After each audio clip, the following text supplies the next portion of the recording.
عن أبي موسى الأشعري رضي الله عنه قال: سئل رسول الله صلى الله عليه وسلم عن الرجل يقاتل شجاعة ويقاتل حمية ويقاتل رياء، وفي رواية: الرجل يقاتل للمغنم، والرجل يقاتل ليذكر، والرجل يقاتل ليرى مكانه، أي ذلك في سبيل الله؟ فقال رسول الله صلى الله عليه وسلم: من قاتل لتكون كلمة الله هي العليا فهو في سبيल الله। सही बुखारी व सही मुस्लिम।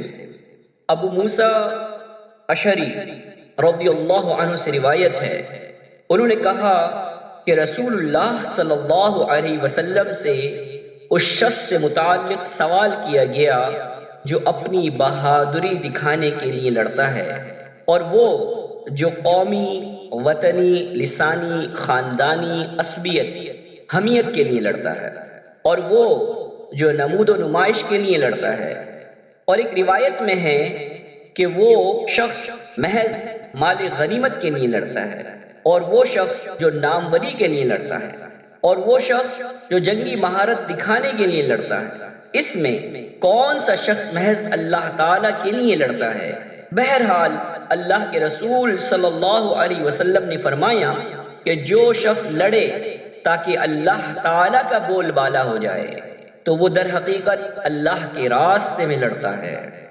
अलगर्ज जो खारजी सरगर्मियाँ महज दुनिया तलबी, हुसूल इज्जत, दौलत, शोहरत व शुजाअत के लिए हों, यानी नियत के एतबार से रज़ाए इलाही के अलावा कोई और जज्बा कार फरमा हो, तो ऐसा शख्स दुनिया ही में अपने अमल का बदला पालेगा और आखिरत में वो बदनसीब करार पाएगा।